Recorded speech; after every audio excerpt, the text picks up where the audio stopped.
Let's start the next topic, demands for autonomy, and we will try to finish this chapter in this video only. ठीक है, चलिए let's start.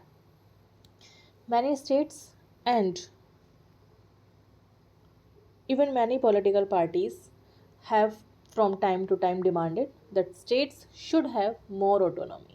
ठीक है, तो several states or political parties have demanded more freedom and from central government. ज़्यादा वो freedom चाहते थे central government से.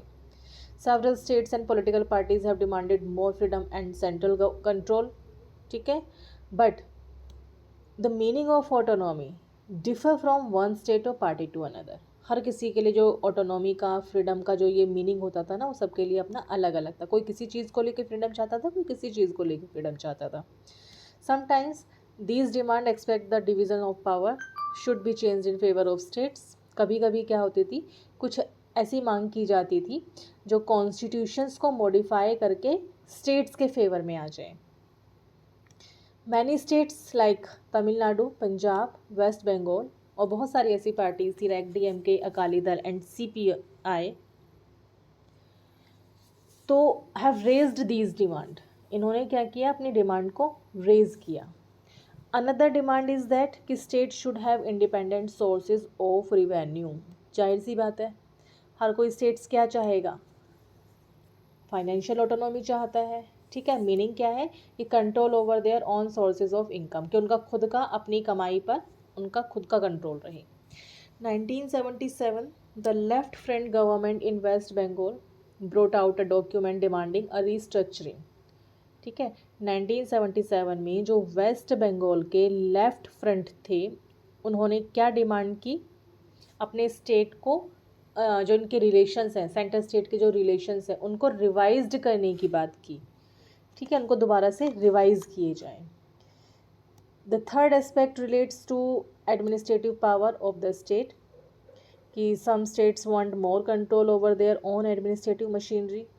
ठीक है भाई, अपने ही उस पर ज़्यादा कंट्रोल चाहते थे, वो किसी का इंटरफेयर नहीं चाहते थे, जिससे उनकी खुद की अपनी एक आइडेंटिटी बनी रहे.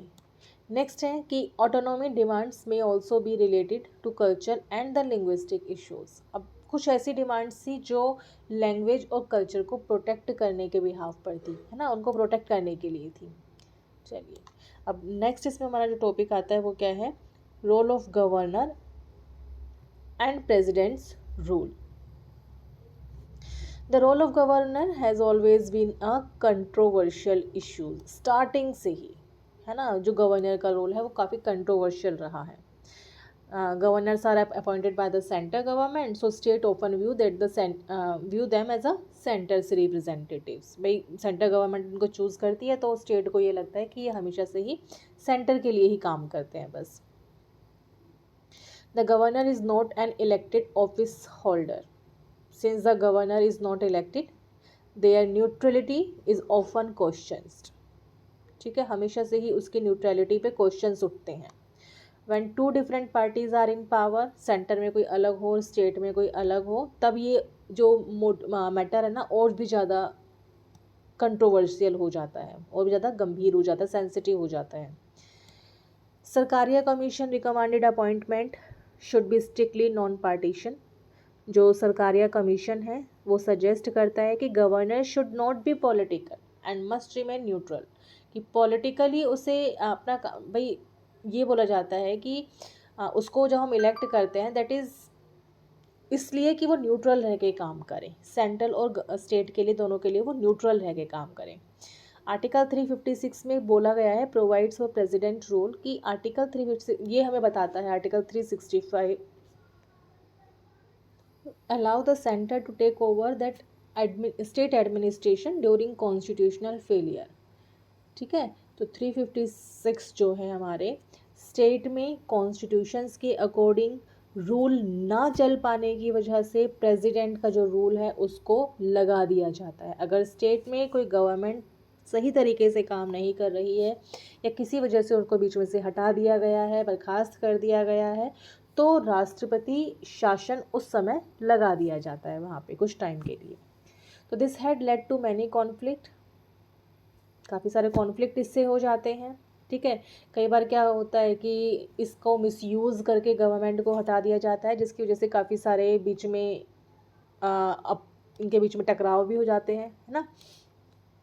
Federalism also sees challenges in the form of demand for the new states. इसमें भी अब एक ये बोला गया है कि इसमें जो टेंशन है वो तब आती है जब नए नए स्टेट्स की डिमांड उठती है। National movements create unity along language cultures and region. The freedom struggle encourage not just national unity but also regional identities. ठीक है। जो फ्रीडम स्ट्रगल्स थे उसमें क्या था कि नेशनल यूनिटी के साथ साथ लैंग्वेज और रीजनल आइडेंटिटी को भी उसने जन्म दिया था। ठीक है। In 1953 the state reorganisation commission was set up, जिसमें स्टेट को रीऑर्गेनाइज किया गया था। तो उसके लिए एक कमीशन सेटअप की गई थी कि वो सब कुछ मैनेज करेगा लिंग्विस्टिक और कल्चर डिमांड को देखते हुए। 1956 में जो रीऑर्गेनाइजेशन था of some states took place, कहीं कहीं पर वो हुआ भी था, लैंग्वेज के बेस पर उनका रीऑर्गेनाइजेशन भी हुआ था।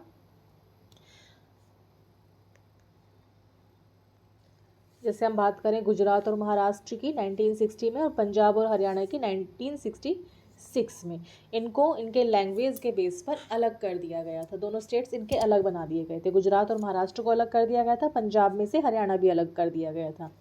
तो these are examples of how states were later created based on the cultural identity. In 2000, 3 new states were also created. These are Chhattisgarh, Uttarakhand, Jharkhand. ठीक है, इनको भी फॉर्म किया गया था। नेक्स्ट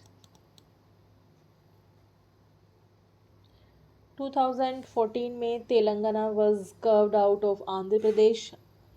ठीक है, आंध्र प्रदेश से अलग होकर तेलंगाना ने अपना एक अलग से स्टेट बना लिया था।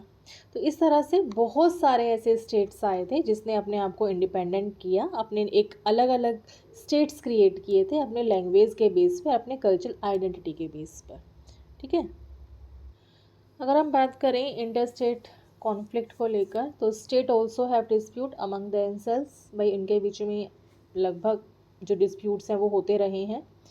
2 मेजर टाइप्स जो थे वो, एक तो बॉर्डर डिस्प्यूट्स अगर हम बात करें, दूसरा था रिवर डिस्प्यूट्स। इस तरह के 2 जो केसेस हैं, डिस्प्यूट्स हैं, वो देखने को मिले हैं। Belgium disputes between Maharashtra and Karnataka. ठीक है, sorry not it's Belgium, it's Belgaum. तो dispute over river water are more serious. अगर बात करें वाटर शेयरिंग की, तो it's affect farming and daily life, making these disputes more intense. ठीक है, अगर रिवर डिस्प्यूट्स की बात करें तो इससे बहुत प्रॉब्लम होती है भाई, हमारी एग्रीकल्चर को इफेक्ट करती है पूरी तरह से ये। ठीक है, डेली लाइफ को इफेक्ट करती है, फार्मिंग को इफेक्ट करती है। Plus Kaveri disputes between Karnataka and Tamil Nadu. Karnataka और तमिलनाडु के बीच में कावेरी डिस्प्यूट्स भी हुए हैं। ये एक बहुत बड़ा एग्जाम्पल है इसका। तो बहुत सारे ऐसे केसेस आए हैं, लाइक अगर हम बात करें स्पेशल केसेस, इसमें थे कुछ जम्मू एंड कश्मीर को लेकर भी। तो Jammu and Kashmir had a special status under article 370। सबको पता होना चाहिए ये। जम्मू एंड कश्मीर जो है was given special power under article 370 after independence. The center had limited power in Jammu and Kashmir and required state consent for laws. ठीक है, जो सेंटर गवर्नमेंट जो है जम्मू कश्मीर में नए लॉज लागू करती हैं, उसके लिए स्टेट गवर्नमेंट की एक्सेप्टेंस, उनका सहमति ज़रूरी होती है।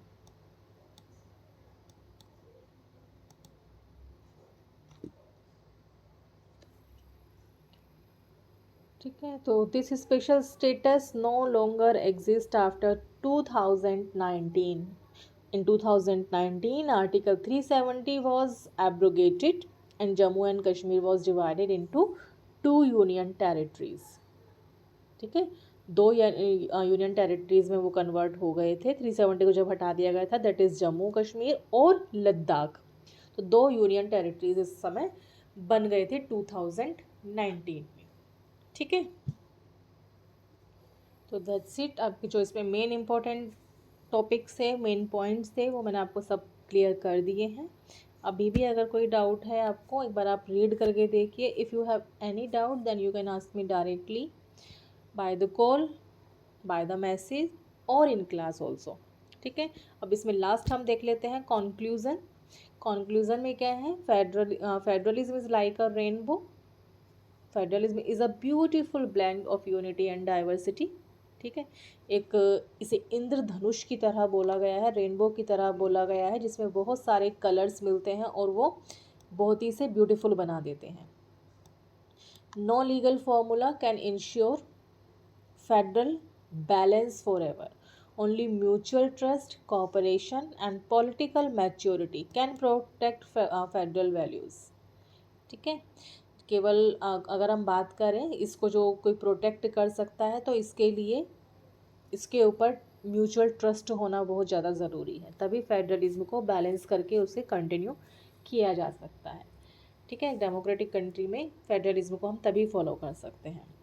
तो that is all about the chapter. ठीक है, अब हम इसके एक बार पिक्चर बेस्ड क्वेश्चन और देख लेते हैं नेक्स्ट वीडियो में, तो ये चैप्टर हमारा कवर हो जाएगा।